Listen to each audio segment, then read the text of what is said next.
Fiancée wanted a prenup but changed her mind.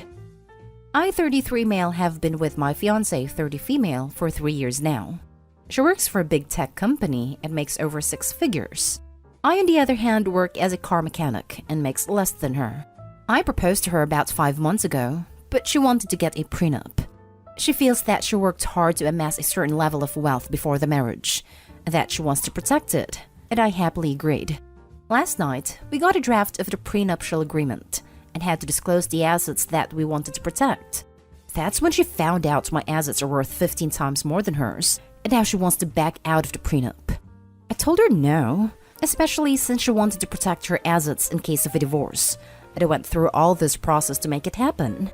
It's okay if my assets are taken away from me, not okay if hers are taken? I felt that it was unfair. She said she felt deceived, that she didn't know that I had so much money saved, and we got into an argument about why I never brought it up. I told her that I didn't know how much money she had either, and asked her why did not disclose that to me. What do you guys think we should do? Now for the top advice. Bro, if she's mad that you have more assets than her now wants to back out, that is just more reason to get a prenup. Totally agree. She wanted to be secure until she found out she could get a better deal. Says a lot about her character that she suddenly wants to back out now. Laughing my butt off. Couldn't have said it any better. Her actions have exposed her true character. Not only does she want to back out of the prenup, but she is so mad that she hasn't even contacted you in over 18 hours. That would be a huge red flag for me.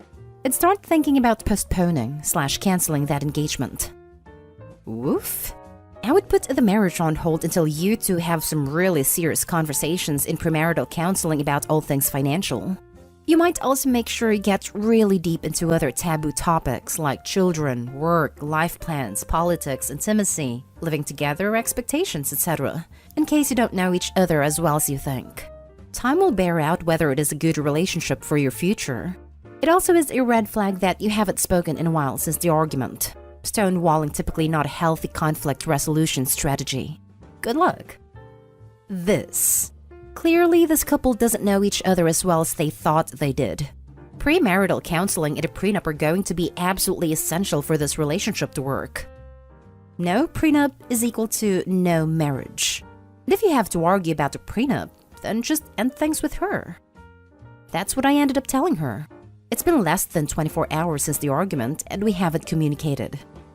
OP is stick to this no prenup, no marriage. She seems shady because the second she found out, she backed out. If she continues to say no prenup, then tell her why not. You want to protect your assets and want to as well. Why don't you want to anymore?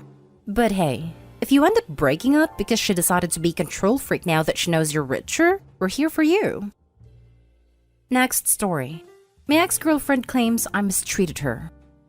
The title says it all. I dated a girl for 6 months and things were great. But there were a few things about her that bothered me, which ultimately resulted in me breaking up with her. They were very simple things, like her not letting me see my friends, her trying to get me to quit my job, or her failed attempts at persuading me to switch my degree program to something easier so she could see me more. The clinginess really turned up to 100 towards the end of our relationship, and I had to call it quits. I told her that I needed to focus more on myself because these years of mine are very critical for my future, and perhaps we can try again later in life. Throughout our entire relationship, I was very passive, actually. She steered the ship entirely, made all the decisions. She chose where we went out to eat, whose house we were at that day, down to the clothes I would wear and the songs we would listen to. This never sat right with me, and I always knew the relationship would end badly. She forced herself into my family way too early as well. The reasoning behind it was she needed a good family life, because hers was not too great. She has experience with mistreatment from her mother. Anyway, she would text my parents and sister regularly, constantly asking them to go out for dinner and whatnot. I did not like this because 6 months is not a long enough time period to begin hanging out with my family separately from me. Thankfully, my family had seen through this and felt just as uncomfortable as I did. I confronted her about it, and her response was along the lines of, "Don't you want to get married someday? How else are we supposed to get to that point if I don't become friends with your family?" I had never stated I wanted to marry her or ever expressed feelings of a long-term relationship with her. In fact, I had informed her that I simply do not speculate to that degree with anything, especially relationships. Needless to say, she took this as me leading her on. Often, she would tell me how much I cannot do things, how much I cannot afford my car, cannot afford school, or how much she thinks that I won't be happy in the future with the path I'm taking. Unfortunately for her, she never knew my income, never knew the details of my education, or really had any clue what my true future plans are. These are things I keep fairly private to myself. I once told her that I wanted to move out of state. Her response to that was extremely negative, and quite frankly, hurtful. This is why I do not tell people things like that, not even my own girlfriend. Upon ending our relationship, I did it over text. I am not one to reason with people in situations like this, and I am very much a pushover at the sight of tears. However, I was far more afraid of the physical response. She had never hit me before, but I have seen the way she explodes when she gets emotional. Perhaps I just did not want to deal with the situation on a face-to-face level. Instantly, she began to tell me I mistreated her and never listened to her. She explained that, basically, by not doing everything she requested of me, dropping classes, quitting my job, selling my car, that I was insensitive to her beliefs and was going rogue. Apparently, this constitutes throwing around the term abuse. But to me, this devalues that term entirely. There are women and men who go through so much trauma with their significant others, so much pain and suffering, unimaginable pain and suffering. Why would you ever say this? Immaturity? My fear is that she will go around telling people that I was horrible to her from now on. Things circulate rapidly in my college town.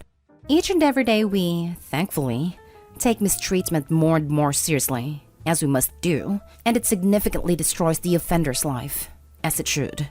But what if she continues to tell people that I was that person? What if school hears about this? What if my job does? What would the police have to say about it in the event her words make their way to them? I do not want to have my life completely derailed over a false claim. I also do not like that term being devalued. My best friend has already told me she sent him a large text containing a narrative on me mistreating her. He just blocked her phone number and went straight to me.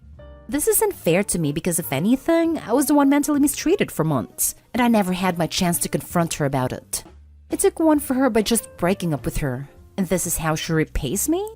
I have kept my mouth shut in regards to her because I do not talk about exes negatively. What should I do? Just remain calm and hope for the best? Odds are nothing bad will come from it, but more needs to be said on the topic of false claims. Was her claims via text? If so, don't delete it. Basically, the way you worded it almost sounds like an admission of guilt. You mistreated me by not doing everything I told you to do, and you went rogue. That's not a mistreatment. If it's not via text, there are two options you can take that I see. 1, do nothing. Your character can leave it up for others' judgment call. If they want to distance themselves from you and you give your defense, so be it. Second thing you can do, try to get ahead of it. Can you contact someone that works at the school about the situation? Explain to them that she's attempting to weaponize the claim simply because you chose to break up with her. A third viable option might be to text her and get her to reply through text. I just want a clean breakup. How is that abusive? Or something like that. Her claim is an attempt to control you. Reading your email, her control is a theme. Everything she's going to do moving forward is an attempt to assert control. Best way to thwart this is 0% contact. Save the text, ignore her, and 0 contact. You may want to reach out to those close to you, parents, friends, etc., and let them know your ex is taking things badly and may reach out. I'd also let your manager/HR department know. Keep it simple. You ended a personal relationship and your ex didn't take it well, and you are concerned they will reach out in an attempt to damage your reputation. You might also want to research a lawyer, in case she makes the accusations public or goes to the police. It's doubtful she will take it to that level, but if the police show up at your door, you want to have a number to call immediately. If she goes public, you want to consult with them on appropriate responses. Just block her and everything and ignore her. You can't control what she does, and if she wants to waste her life trying to control people, that's on her. If she has any friends or family, maybe reach out to them and make them aware that she's being like this, but that you've cut off contact. Most likely, anyone in her life knows the way that she is. Especially share this post. That's pretty much all you can do. Sorry you're dealing with us. Most likely, anyone in her life knows the way that she is. You can usually count on people to have common sense. Let the loud people be loud, and at least 80% of people will be normal enough to realize what's going on. Just stay out of it. Last story is titled, Feeling Unappreciated by My Partner, female 28, and I'm male 34, not sure if I want to continue my relationship of 7 years. So, I've been feeling pretty down about my relationship recently, especially the last 12 months. I feel that my partner takes me for granted and doesn't appreciate what I do for her. I've noticed she has become a lot more nitpicky in the last 12 months, to the point I'm fearing doing things to upset her. We are polar opposite in terms of personality. I'm more introverted while she's very outgoing. I know she has hated this pandemic situation as she feels trapped at home, with rolling lockdowns, etc., but I don't see that as an excuse for her behavior. Examples are, I'm fortunate to be working from home during our latest lockdown. She physically has to go to work, which seems to resent me for. She thinks that I spend all day doing nothing, when in reality I have back-to-back meetings from the morning until I finish work. I've been doing all the housework recently over the last month. Cleaning, cooking, shopping, laundry, managing household bills, you name it, I've been doing it. I don't mind as I don't have a commute now. I have some extra time after work to do these things. However, she is really not appreciative. Rather than thank me for cooking dinner, she will make complaints. This needs more salt, or I wanted a vegetarian meal, despite me asking her during the day if what I had planned for dinner was okay. She will complain if I don't immediately clean up after dinner. This morning, she woke up in a foul mood over a trivial problem she has to address at work. Complained I hadn't made lunch for her because we were out of food. I offered to go shopping last night, but she said she would get something at work. She made a parade of finding some things to scrape some lunch together.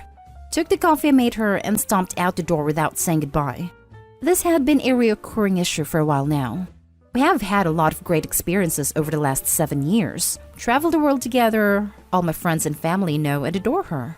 But this side of her when we are alone, I don't know if I can tolerate this kind of behavior for the rest of my life, and it makes me incredibly sad. When she's having one of her meltdowns, I'll repeat what she has just said to me. Another example is I can't physically visit my friends because of lockdown restrictions. They wanted to play some video games together for an hour a few nights ago to catch up. Some of my closest friends have some serious mental issues, and I always like to check up on them, especially during these times. She lost it, saying I was just stuffing around and not paying attention to her.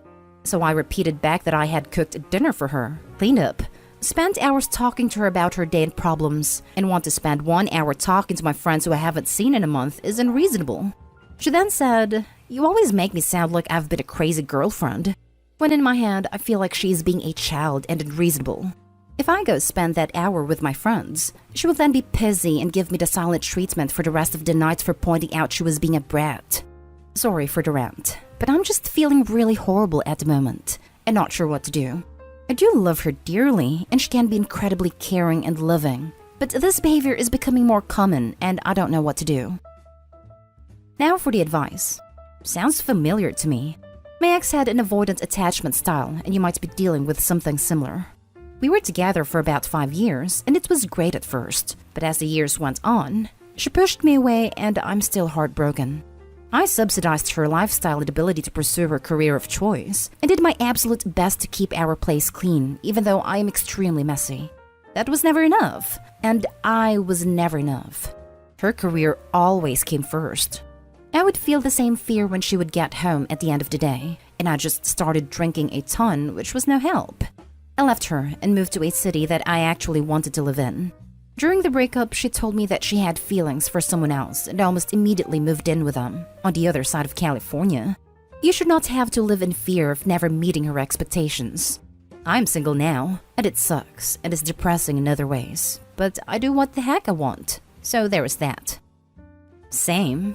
Married 7 years to a woman with an avoidant attachment, and sounds very similar to me. I'm much happier now. This passive-aggressive BS of giving you the silent treatment, making a big production about meals, etc., is not acceptable under any circumstances. There's only one reason for doing that. It is to hurt your partner intentionally. Do not stand for that. My guess is that she's unhappy, and the way she's feeling is manifesting as this type of terrible behavior. It's perfectly reasonable for you to expect her to behave like an adult and to express the way she's feeling instead of being immature and disrespectful. I would suggest that you ask her to sit down and talk about. Start with asking how she feels and if there's anything she wants to talk about that's making her unhappy/frustrated/angry. Explain how you feel and how her behavior makes you feel. Try not to position it as, this thing you do is awful, and just focus on how you feel in this or that scenario. COVID and endless lockdown is hard on people, particularly if they're very social and extrovert. But it's no excuse to behave poorly and treat the person who you care about the most worse than everyone else. I know she is unhappy. I've discussed it at length with her. A lot of the things she is unhappy about are out of my control, so I'm not sure what to do. She wants to travel, but obviously that is off the cards right now. I've planned a trip with her next month interstate, but there is anxiety if even that will be going ahead. She is also trying to get a more senior role in her organization. She has had 3 interviews for different positions and hasn't got them. These positions are very highly competitive, especially with COVID. My dad always told me to be with someone who you wanted to go through the worst of times with, not just the best of times. This helped me get out of an emotionally horrible relationship I was in, and it was amazing how much better I felt once I made space from that constant negativity. It's funny the way it went down. Was one day she was just so mad and being so mean to me for not being able to hear her from the bathroom, and I just left. The next month was hell. Crashing at friends' apartments, then staying with family for a week, figuring out how to get my stuff together. But I did. And now sometimes I wonder how I ever even ended up in a relationship like that. But it happens. Good luck, man.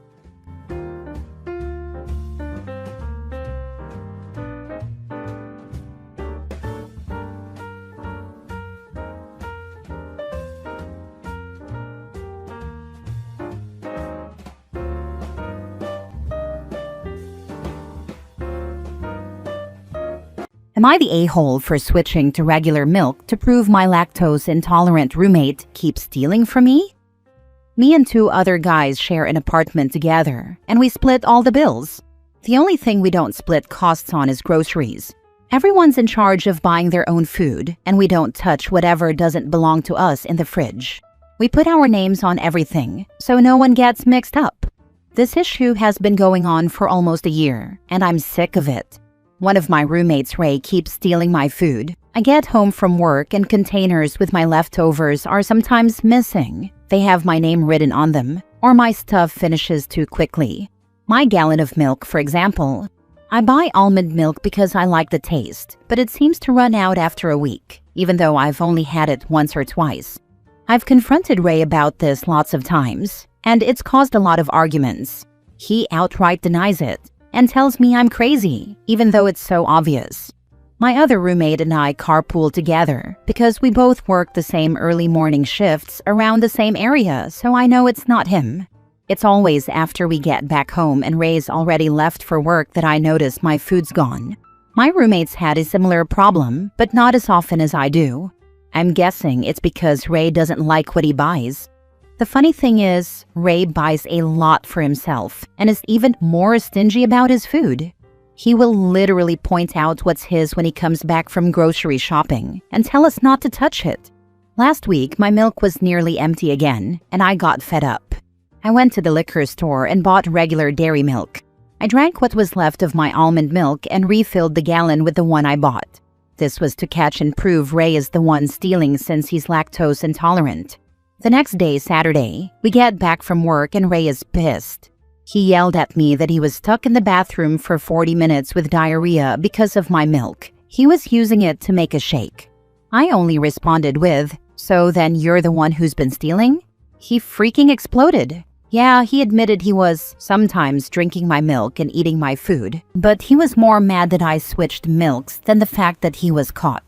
I told him I wouldn't have done that if he'd just stopped taking my stuff from the fridge, or at least told the truth instead of trying to make it seem like I was making it up. Our other roommate backed me up and thought it was kind of funny he got payback for stealing from us. It's a little tense right now, and my roommate told me Ray is trying to convince him to agree to kick me out. Little does he know, we're both looking to move somewhere else together because we are sick of his crap. I told some buddies what happened, and a few think I was an a-hole for that. I feel like I'm not in the wrong here. He was taking my food and not even owning up to it, and I wanted to prove it. Does that make me the a-hole? Now for the top comments. Not the a-hole. As you said, if Ray wasn't stealing your food, he wouldn't have had a problem. How dare you make me face the consequences of my own actions? Imagine a thief is used to burglarizing a home because all he had to do is punt the chihuahua to break in, and suddenly one day it gets replaced with a Rottweiler and the thief then complains to the homeowners how dare they get a new flesh-tearing dog. Basically his roommate. Not the a-hole. It's your food. You could have put your medicine in it or even your pet's medication in it. You could have put a laxative in it or even syrup of ipecac, and I would still say not the a-hole.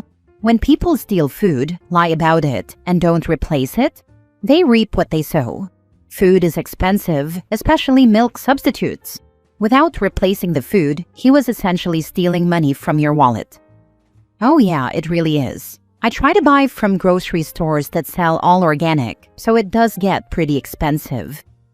Not the a-hole. You can tell him you could have done something much worse like peeing in the milk or putting vinegar in it. Instead, he went a somewhat more mature way by buying real dairy milk. I was gonna drink that milk too, so better it wasn't pee or vinegar lol. Not the a-hole. I read a story where something similar occurred. OP liked spicy food, and food thief ate it, then reported OP to HR for trying to poison him. Eventually, OP got fired after HR agreed with food thief. OP got a lawyer and story came out that HR and food thief were in a relationship. Company owner fired both offenders and hired OP back with increased pay. Dude sucks for stealing your food, and I would have done the same thing. Damn, that's wild. Damn, now I wish we could switch scenarios so I can get paid more instead of being stuck with him as a roommate. Next story. Am I the a-hole for not lending my sister-in-law money after she got the house that was supposed to be shared? Okay, so this has been eating at me, and I need outside opinions before I lose my mind.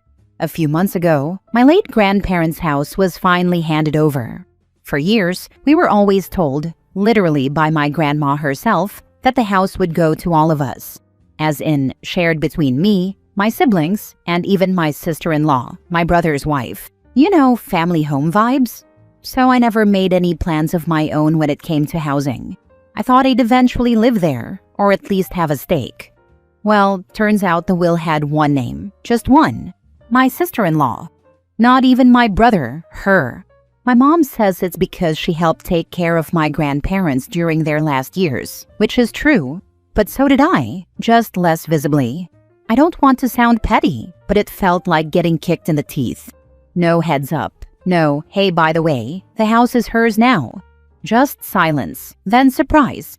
Fast forward to now, my sister-in-law asked if I could lend her money for home repairs. Like fixing the roof or plumbing, I don't even remember. I just said, sorry, I can't right now. Which is true, but also, yeah, I don't want to help fund a house that was basically yanked out from under me. Now some family members are acting like I'm being dramatic or holding a grudge. Maybe I am, but wouldn't anyone feel weird about this? I didn't yell, I didn't make a scene, I just politely said no. So, am I the a-hole for keeping my wallet shut? It wasn't your house when your grandma was alive, and now you know it isn't going to be even a small part of your house anymore. It means now you need to save money for your own. Not the a-hole. Yeah, you're right. I think deep down I was still clinging to the idea that it would be our family home like my grandma always said. But I guess that chapter's closed now, and you're right. It's probably time I focus on building something for myself instead of holding on to what could have been. Thanks for the reality check. Not the a-hole. In what world do siblings have to help fund home repairs?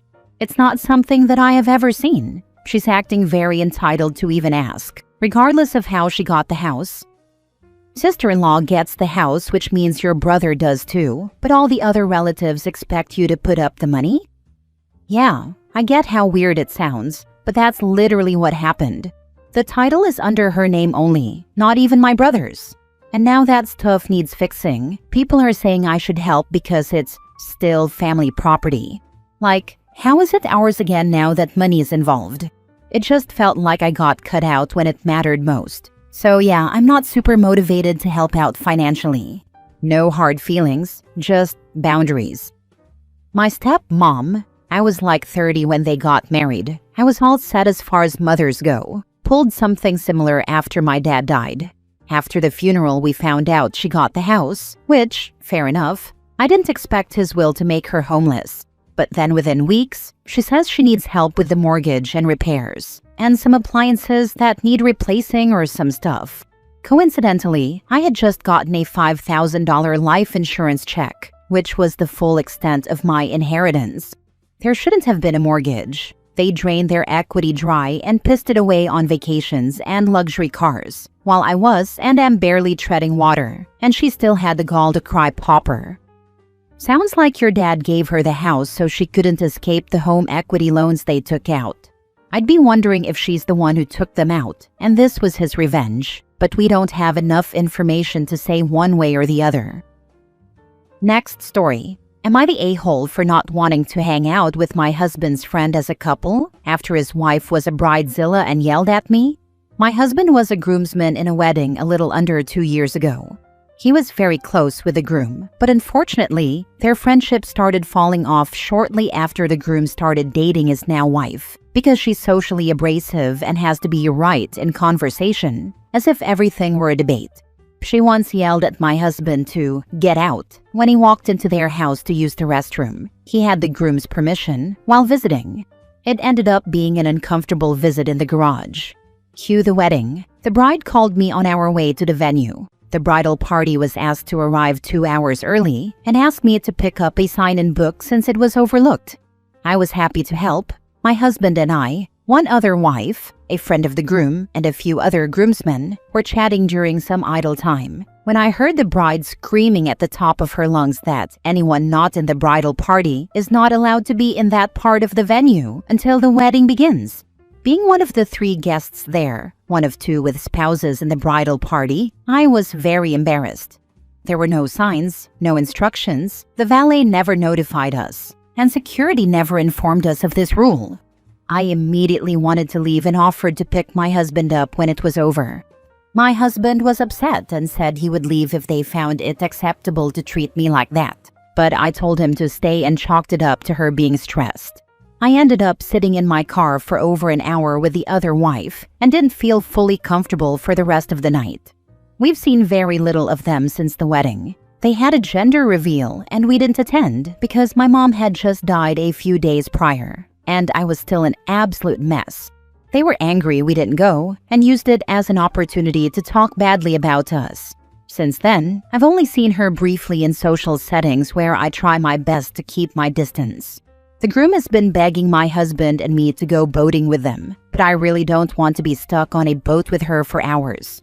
My husband keeps bringing it up, and I keep reminding him that being around her makes me feel sick to my stomach. I tell him to go by himself, but he refuses. Every week for the past month, he's brought up offers to go boating, and every week I refuse to entertain the idea. My husband seems bothered by having to turn down what should be a fun time, but understands that it wouldn't actually be fun. I feel like I may be the a-hole because my husband and the groom were very close, and now that he's married to a woman I don't feel comfortable around, I am becoming the factor that keeps them apart. Now for the top comments. Not the a-hole. Your husband is looking for you to keep his friend's wife company. Suggest to hubby that maybe they should just make it a man's trip for just them two. I do like this idea, but his wife is very much him against doing anything without her. She has to be there or it doesn't happen. Then he's going to learn the hard way that if he lets her treat his friends poorly, all he'll have left is her, which is a classic abuser tactic. I would tell your husband to keep inviting the groom to hang out, just the 2 of them, but you have no interest in spending time with someone so abusive, but that the both of you will always be there for him if he needs you. Not the a-hole, and it's time to tell hubby he needs to stop asking you. You shouldn't have to keep telling him no and reminding him how much you don't want to be around her. His buddy's inability to stand up to his wife and tell her he's having a hangout with his buddy without her isn't your problem. Hubby can go alone or not at all, but he needs to stop bringing it up to you. Those who are saying weddings are stressful and you should give her one more chance are ignoring her horrific behavior at the gender reveal. You had just lost your mother, and instead of offering deepest sympathy, she got mad at you and bad-mouthed you to friends when you didn't attend. That's a-hole behavior. She's shown her character, and you don't need to spend time with someone so incredibly awful. Your husband needs to back off. And it wasn't just the wedding. She was known to be abrasive to OP before the wedding and has repeatedly exhibited this behavior. OP's husband needs to stand up for his wife. OP is not into being around them. He either needs to tell them what's up and say he finds how his wife treated OP was abhorrent, or he needs to just shut it down and say we are not going to be that kind of friend anymore. But stop putting it to OP as a choice. Last story. Am I the a-hole for saying we should just put my wife's grandma in a nursing home? My 33 wife's 32 grandma 79 is an absolute chaos machine. She is the most manipulative person I've ever met. Everything has to be about her. And if it's not, like say a kid's birthday or my wife's other grandma's freaking funeral, she makes it about her. She threw an absolute screaming fit because we weren't thankful enough for our daughter's birthday present. Our daughter got tons of presents. We thanked everyone, but she wanted a complete show of how grateful we were that she got our daughter a $15 doll from Walmart. We were happy about it. Our daughter wanted it and played with it. We said thank you, but she was still upset that her doll wasn't the star of the show and that we didn't make a big spectacle over it. She does this about everything. She wasn't invited to a pool party that didn't even have anyone she would know, and she threw a fit. She made my wife's cousin's wife cry, got kicked out, and threw a whole tantrum over that. She didn't get invited on my wife's parents' vacation, literally just the two of them. And she called everyone in the family crying about it. She has pissed off everyone. She does this kind of crap to everyone. She made a waitress cry and complains about the food everywhere she goes. The food is fine, it's her. It's embarrassing as heck. When she was in the hospital, we had to take turns sitting with her because she would otherwise refuse medication and then act like the nurses weren't giving her her meds. The family sent I'm sorry pizzas and cupcakes for every shift that had to deal with her. She has done so much crap that absolutely no one wants to deal with her at all. However, my wife's family believes she is their responsibility, and so they take turns caring for her instead of putting her in a home. No one is happy about it, but they just deal with it and try to placate her. Honestly, she's probably going to outlive us all out of spite. Recently, we had a family meeting to decide how to continue dealing with her because she's just getting more violent and abusive. I suggested we put her in a home and be done with it. She is not out of her mind. She is fully cognitively fine. She's just an awful person, and now she's old and can get away with more or cry elderly abuse. Apparently, my suggestion was awful and she is our responsibility. My wife agreed with me, and a few of her cousins did as well, but my wife's dad and his siblings, not any of their spouses because they hate her and the feeling is mutual, were upset about the idea of putting their mom in a home. I mean, it's not like they couldn't visit. I'm tired of dealing with her. I'm tired of my wife dealing with her and coming home upset. I'm tired of hearing about her BS. I'm pretty sure the woman is possessed. She is spiteful, hateful, and manipulative. The only people she is nice to are the children, because they are easy to manipulate. Am I the a-hole for telling them to just put her in a home? Edit. She does not have dementia. She has been awful her whole life. She managed to get 4 men to marry her, and every one of them divorced and ran. She even lost custody of her kids, and back then, a mother straight up losing custody was nuts. 2 of her 7 kids won't even acknowledge her as their mother. Then you just opt out of taking turns taking care of her. Skip your turn forever. You are no longer participating in her care. Period. It is not up for debate or discussion. If others want to sign up to wrangle the chaos, that is their choice. And drop that dang rope. Not your monkey, not your circus. If they try to guilt stuff, shut it down. You made your choice, they made their choice. Not the a-hole. She's a grandmother. Let her children decide what to do. Either the children take care of her or they put her in a home. Don't allow your wife to be pressured into taking on her care. Agreed, the wife's father and his siblings should make all of the decisions about this woman. In no way should the next generation, the grandchildren, OP's wife, shoulder any responsibility about her future care.